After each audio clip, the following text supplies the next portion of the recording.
दोस्तों आज की वीडियो में हम लोग जानेंगे difference between relation and function. पिछले वीडियो में हम लोग ने जाना था difference between expression and equation, जो कि पूरी तरह कॉन्सेप्ट पे आधारित था।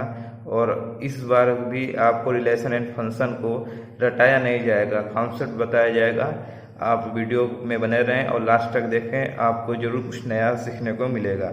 तो आइए देखते हैं क्या है रिलेशन एंड क्या है फंक्शन।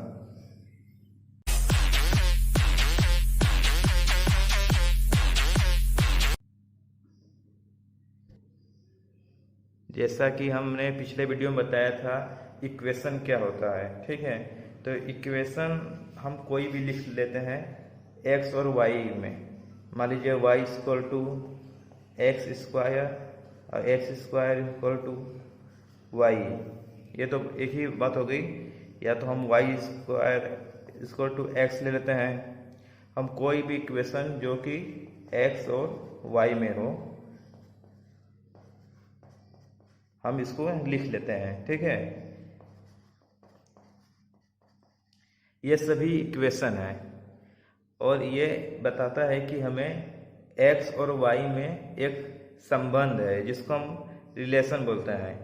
यहाँ पर एक्स और वाई में संबंध है जिसको रिलेशन बोलते हैं, ठीक है। तो ये सभी इक्वेशन रिलेशन तो है, लेकिन इसमें सभी इक्वेशन फंक्शन नहीं होते हैं। फंक्शन सिर्फ वही कहलाते हैं जो सर्टेन कंडीशन को फॉलो करते हैं। जैसे मैं आप लोग को बताता हूँ कि हमने बताया था कि डोमेन एक्स एक्सिस पर होते हैं, डोमेन जो नंबर होते हैं। तो उसको मान लीजिए किसी को लेते हैं y equal to x square minus 5x plus 6। तो हम ये बताते हैं कि इसमें हम डोमेन का कोई वैल्यू रखते हैं। डोमेन का वैल्यू मतलब कि एक्स के स्थान पर कोई नंबर रखते हैं, ठीक है। मान लीजिए हम एक्स के प्लेस पे 3 रखें, ठीक है।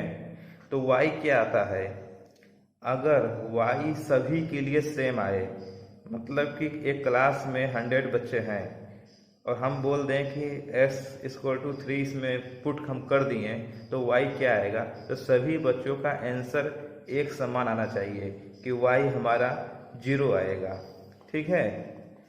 और ये जो कंडीशन है ये एक्स के सभी मान के लिए हो, मतलब कि एक पॉइंट के लिए नहीं, सभी पॉइंट के लिए। अगर हमारा वाई फिक्स है सभी लोगों के लिए, आप कहीं से भी किसी दुनिया के किसी व्यक्ति को पकड़ कर लाएंगे और बोलेंगे कि इसमें ये नंबर पुट करने से हमारा वाई क्या मिलेगा, तो अगर सबका आंसर सेम हो तो ये इक्वेशन एक फंक्शन कहलाता है। हम इसको y equal to f x के रूप में लिख सकते हैं। लेकिन बात हुई यहाँ पे, मान लीजिए y square equal to s. अगर हमने बोल दिया कि हमारा एक्स 9 है, ठीक है, हमने 9 पुट कर दिया, वाई इक्वल टू यहाँ पे वाई स्क्वायर इक्वल टू 9। अब हम क्लास में 100 बच्चे हैं, तो हम पूछेंगे कि वाई का क्या वैल्यू होगा कि जिससे हमें 9 मिले। तो कि कोई बच्चा बोलेगा सर 3 रख दीजिए, कोई बोलेगा सर -3 रख दीजिए। यहाँ पर 2 आंसर आ गए वाई के लिए, ठीक है। तो ये हमारा फंक्शन नहीं हुआ, ये हमारा एक्स और वाई में रिलेशन हुआ, क्योंकि यहाँ पे अलग अलग लोगों के लिए वाई की वैल्यू अलग अलग हम आ रही है। और एक बात याद रखिए, हमेशा वैल्यू पुट करते हैं एक्स का, उसके अकॉर्डिंग हम वाई को देखते हैं, क्योंकि हमारा जो एक्स एक्सिस होता है वो डोमेन कहलाता है। ये क्यों कहलाता है, आप मेरी पिछली वीडियो को देखिए, difference between expression and equation को, उसमें अच्छी तरह से आपको समझाया गया है कि क्या है डोमेन और क्या है रेंज। तो ठीक है, तो आप यहाँ पे देख सकते हैं कि y की 2 वैल्यू आ गई है। तो हम इसको y equal to f x नहीं लिख सकते क्योंकि ये फंक्शन नहीं है। हाँ, ये बात है कि ये x और y में रिलेशन है, लेकिन ये फंक्शन नहीं है। हम लोग को सबसे पॉपुलर एग्जाम्पल ये है, देखिए, ये हम लोग को इसको फैक्टराइज करने के लिए कहा जाता है। तो हम फैक्टराइज करते हैं तो हम लास्ट में इस तरह ला के छोड़ देते हैं, ठीक है। इसका मतलब क्या होता है कि अगर इसके जो रूट है वो 3 और 2 हैं, अगर इसमें 3 रखा जाए तो y 0 आएगा, अगर 2 रखा जाए तो भी y 0 आएगा। इसका मतलब कि इस जो इक्वेशन में दो ऐसे वैल्यू हैं जिस पे y 0 देता है। अगर ये क्या हो गया कि मेनी वन फंक्शन हो गया, मेनी वन मतलब कि हम दो वैल्यू रखें ऐसा कि हमें एक मतलब रिजल्ट मिला y। अगर हम 2 रखेंगे तो भी लोग कहेंगे कि सर इसका आंसर 0 आएगा, अगर हम 3 रखेंगे तो भी इसका आंसर 0 आएगा। लेकिन ये फिक्स है कि y क्या आएगा, हम कितने वैल्यू रखते हैं x का वो उससे मतलब नहीं है, हमें y हमेशा फिक्स मिलेगा कि सभी लोगों के लिए कि हमारा यही आएगा। तो ये तो फंक्शन हुआ, फंक्शन में ये हुआ मेनी वन फंक्शन, क्योंकि इसमें दो वैल्यू रखने से y जनरेट होता है वो एक होता है, तो ये मेनी वन फंक्शन हुआ।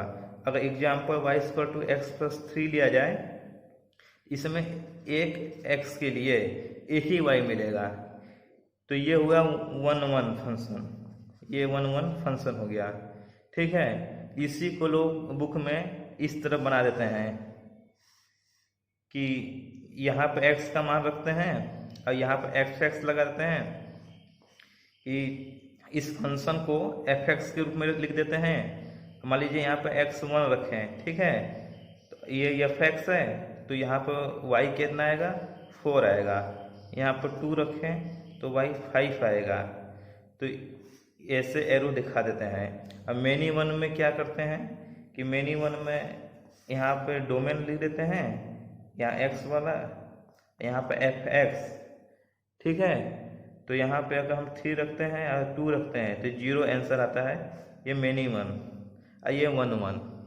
तो ये दोनों फंक्शन इस तरह होते हैं। आपको एक इम्पॉर्टेंट जानकारी देते हैं, और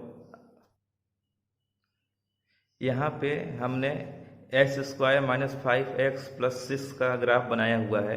तो इसमें आप देख सकते हैं कि ये x एक्सिस के एलॉन्ग जो इसका फैलाव है वो -∞ से +∞ तक है, और y एक्सिस पर जो इसका फैलाव है वो कोई ख़ास नहीं है, वो माइनस यहाँ पे जो है -0.25 से लेके इन्फिनिटी तक है। ठीक है, तो इसमें क्या है कि y एक्सिस के अलॉन्ग भी हमें बहुत सारे नंबर हैं और x एक्सिस के अलॉन्ग भी बहुत नंबर हैं। तो हम इसमें से सभी न लेके अगर कुछ नंबरों को हम लेते हैं, जैसे कि हम इस इक्वेशन में f(x) लगा दिए और यहाँ पे कुछ इनपुट वैल्यू लिखते हैं, यहाँ पे कुछ आउटपुट वैल्यू, जिसको हम डोमेन कहते हैं, इसको हम रेंज कहते हैं। अगर हम 2.5 लेते हैं यहाँ पे, तो हमें y मिलेगा इस फंक्शन के अकॉर्डिंग। अगर इसमें 2.5 रखते हैं तो हमें y मिलेगा -0.25। ठीक है, अगर हम इसमें 3 रखते हैं तो हमें 0 मिलता है। ठीक है, अगर मान लीजिए हम बस 2 ही वैल्यू रखें और इसमें जबकि अगर 4 पे देखा जाए तो 4 पे भी हमें मिलेगा ये 2, 4 पे हमें 2 मिलेगा, तो हम भी इसको यहाँ पे 2 लिख सकते हैं। मेरे कहने का मतलब कि ये ग्राफ जो जो वैल्यू दे सकता है y का वो हम यहाँ पे लिख सकते हैं। तो उन सभी का कलेक्शन हम कोडोमेन कहते हैं, उस सभी का कलेक्शन को हम कोडोमेन कहते हैं, और जो हमारा वैल्यू रख के मिलता है उसका कलेक्शन हम रेंज कहते हैं, और जो हम वैल्यू रखते हैं उसको हम डोमेन कहते हैं। बुक में यही समझाया गया है जो हम आपको इधर हम बताए हैं। जो कोडोमेन में जो सेट होता है, कोडोमेन का सेट होता है, उसमें जितने नंबर होते हैं वो पॉसिबल नंबर होते हैं कि अगर कोई ऐसा नंबर रखा जाएगा तो ये ग्राफ वो जनरेट कर देगा। जैसे कि ये ग्राफ 2 को जनरेट करता है, लेकिन हम ऐसा इनपुट नहीं डालेंगे जिससे 2 मिले, लेकिन फिर भी हम अगर इसको सेट में 2 को लिख देते हैं 2 को, तो वो हमारा कोडोमेन के सेट में आ जाएगा। लेकिन रेंज को जो सेट होता है रेंज का, उसमें उसी नंबर का कलेक्शन किया जाता है जिसमें हम डोमेन के नंबर डाल के पाते हैं। जैसे कि जो डोमेन में जो डोमेन का सेट है, जो इसमें जो नंबर है उसको हम फंक्शन में डालेंगे तो जो हमें आउटपुट मिलेगा उस सेट का कलेक्शन हमको रेंज कहलाता है। तो अगर आपको ये वीडियो अच्छी लगे तो आप हमारे चैनल को सब्सक्राइब कीजिए और इसको दोस्तों में शेयर कीजिए।